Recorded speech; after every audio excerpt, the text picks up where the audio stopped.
Hello guys.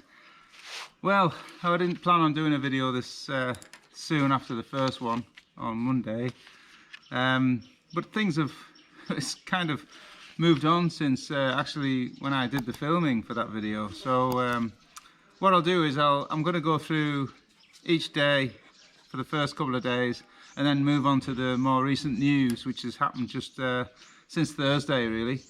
So basically, let's have a bit of good news, shall we? The NanoKorvax has proved immunogenic. Let's try and get that word out. Immunogenic. The second phase has been completed. All volunteers have produced an immune response. So that's pretty good. There was 556 volunteers in that one, injected with 25, 50 and 75 micrograms of a dose. They all had the same level of immunization, so that sounds really promising. The researchers have also suggested using the lowest dose level, which is the 25 micrograms to be the optimum dose for future tests. The third phase is going to be starting on the 5th of May, so just after the holidays. This is going to go on until the 30th of June. It's going to have 1,000 volunteers for this one, so hopefully we get some good results from that. I say we, the royal we, as we say. I'm in Vietnam, so we just say we. On completion of those human trials, then they will be seeking emergency approval for distribution. So that's some good news. The COVID vaccine is expecting to finish its first phase on the 15th of May, which is just a couple of weeks away, and the second phase expected to start in June. So there is some good news, guys. I may be all doom and gloom at some point, but I have to say it as it is, not to glamorize any of the headlines or anything, but I do like to keep people's feet firmly on the ground. So this is some good news that I've picked up on today. Another bit of good news, kind of, is that Vietnam is not needing to buy any extra Astrazeneca. The 30 million that they were going to buy from Astrazeneca, they're not needing to buy this now because the COVAX facility, which is through the WHO program, have committed 40 million doses, which is just around 20 million people. The amount of people in the prioritized list is 19.4 million. So these people include medical staff and frontline workers of the COVID situation, teachers, border guards, diplomats, customs and immigration officers, and essential services such as transport workers, drivers and things like that, and also people aged at 65 or over. And also the poor and the ones with chronic disease. Now, with the 65 and over, it was actually about a week ago that my wife mentioned that there was a tannoy in the village. You may have seen that video of me doing the tannoy early morning, 5 o'clock. This wasn't at that time, I don't think, but they were talking about 65 years and over people having to go and register to be, ready for the vaccine. So that looks like it's on its way. So things are looking up, and I don't want to be the doom and gloom guy, but I want to tell you as it is, and it does seem like things are moving on. So you see, it could move on in the next few weeks. It could be a lot different in a month's time, 2 months' time. All these suggestions and proposals about changing. Allowing tourism in July and September are still very, very, dodgy. I don't think that's going to happen. But over the next coming weeks and months, things will change. Vaccinations will, it could change to later in the year, but I very seriously doubt it, because what Vietnam aims to do is secure 150 million doses, which is about 70% of the population, by the end of 2021. Now, you know, they're saying the end of the third quarter, end of the third quarter for this. That's not going to happen. But it's having the 150 million doses secured, and then it's distributing. You see the UK, they're doing it really quick. I can't see Vietnam doing it as quick with the facilities that they have, but we'll wait and see. So now moving on to bad news. 3 drivers have been isolated after being in contact with a case in Laos.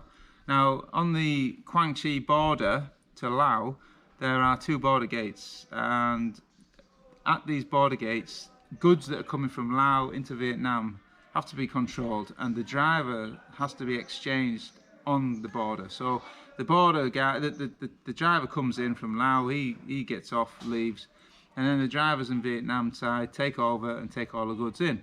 Well, what's happened is the 3 drivers have come in contact with the Lao driver, who has been later confirmed as a case. So they've driven back into Vietnam, and now are in quarantine. So it's how many people they've come in contact with on that journey, depending on what's going to happen with the cases. And the Quang Chi border is about 179 kilometers long. They've installed 84 monitoring stations with 405 personnel to keep watch on these. But because Laos is undergoing a surge of cases, I think it was 58 cases from 58 cases to 323 in less than a week, which is quite a lot.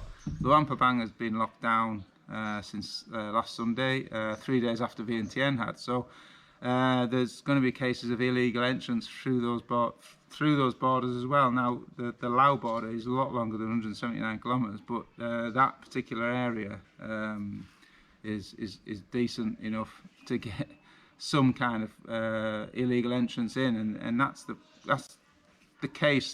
That's the problem that's going on at the moment. Moving on to that portion of it, 108 illegal entrants have been found in Ho Chi Minh City within 1 month. So the state of affairs at the moment is that people are scared of being in Cambodia or Laos or whatever, and wanting to get home. Vietnamese people want to get home, and the authorities admit that 108 is probably a lot lower than what it actually is. You know, people that haven't been caught. So imagine 108 people, just 108 people, all contacting one person, contacting 2 people. That's when it becomes a 4th wave. So we're hoping that hasn't happened. But the authorities are telling us that the entry into Vietnam is coming through by land and waterways, and even off the beaten paths, you know, going in just through the jungle, whatever, trying to get in. The police are increasing measures to tackle human smuggling rings and propose heavy fines, and I suggest imprisonment for these people, because these are the main cause of the problems. The poor people, they want to get back. They are being selfish, but they are scared, you know. But these human smuggling rings, they need to be dealt with hard. And so also the hoteliers in these areas where people are being put up for the night should be punished as well. And that's what they've said. They're going to be given high fines, revoke their licenses, and just basically taking a tough stance against this kind of thing, because it is going to be an absolute nightmare if more illegal entrants come into Vietnam and spread the disease. It's going to be a big surge because it's the holidays now, the 30th of April, 1st, 2nd and 3rd of May, 4-day holiday in Vietnam for the reunification day, so and Labor Day. So there's going to be a lot of people, like 100, probably I think 100,000 people coming back from their holidays through the country, and people in Cambodia are wanting to get home for their holidays as well. So this is going to be a big problem. What do we do there? Okay, so we're on the 26th of April there. 27th of April, you know, literally as I posted that video about the fireworks going ahead, literally I think the lunchtime after I filmed it, the Ho Chi Minh City and Da Nang had cancelled theirs, and I presume now Hanoi has as well, and most other areas have, because of this continued surge. And on to last night, the Health Ministry have confirmed 6 new community transmissions, so this is the first time in over a month. 5 of the cases were linked to a migrant worker who came back from Japan. Now he actually was in Da Nang and in quarantine for 2 weeks and tested 3 times to be negative. He was then allowed to go home, and literally 2 days later he started coming up with symptoms, so he's now in hospital for tests. One of the people that came in contact with him has travelled to Ho Chi Minh City. He's taken a taxi to the airport. He's in the airport in Hanoi, the airport in Ho Chi Minh City, the taxi home. He's met up with his relatives. God knows how many people on that plane, on the plane, in those airports. So you can just imagine how many people have been contaminated with the virus. So, you know, a lot of people are saying, let's open up for tourism. You know, unless we have got the vaccine in place, but a lot of people are safe, it's not going to happen, guys. It certainly isn't. And you know, we're a country where not many cases have been are happening. You know, at the moment, as of today, I think it's 2,914 cases. 2,516 of those are recovered. Only 35 are dead. Looking at Brazil, what was that today? 400,000 dead. India, over 200,000 dead. It's incredible. So even though the country is doing well, it's still got people coming in with the virus, and it's still spreading a little bit. And Vietnam does not want another pandemic on its hands, which it can't control, because the health system here will not be able to control it. On to this morning, 3 new cases.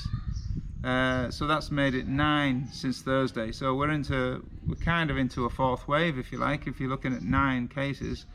One of them was a Hanoi truck driver, and the other 2 are a woman and granddaughter in Hung Yen. Their building has been locked down, and also the village, Huang Sa village, which has got about 1,200 residents in it. So, and also this morning, Hanoi has decided to shut all karaoke's, bars, clubs and gaming shops as well, to prevent a new wave. So they don't believe it is a wave yet, but they're here to try and prevent it. Residents must wear masks in public places. It's been 72 days since the last transmission, so you know, all suspended festivals and closed walking streets, etc. So it's all started to happen again, guys, and that's literally just over a month since the last one. We thought it was I think it's all over, but it isn't. So basically, that's the quick news that I wanted to get to you before I head out to a party. We've got a reunification party. I'm actually being invited to eat and drink next door, so I'm going to go and do that. Sorry to be bearer of bad news again, but that's how it is at the moment. So hopefully you managed to see the video about my new Vietnam Village channel. That is in the link in the description. So please head on over there. That's a more exciting channel to watch and see Vietnam village life. But I will continue to bring you news about the COVID situation as and when I hear about it or when I read about it. So until next time, guys, cheers.